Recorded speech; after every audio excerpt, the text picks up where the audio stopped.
جان آدمیت. نه همین لباسی زیباست نشان آدمیت.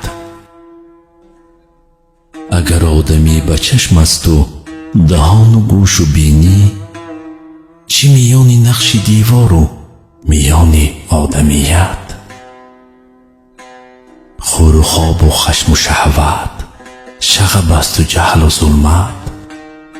حیوان خبر ندارد زی جهان آدمیت. به حقیقت آدمی باش وگرنه مرغ باشد، که همین سخن بگوید به زبان آدمیت. مگر آدمی نبودی که اسیر دیو ماندی، که فرشته ره ندارد به مقام آدمیت.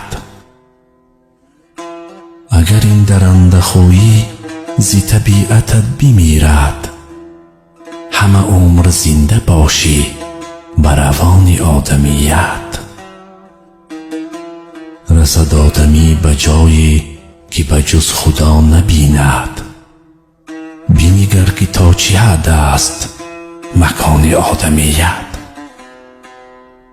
طیران مرغ دیدی تو زی پای بند شهوت، بدرآی تا ببینی طیران آدمیت.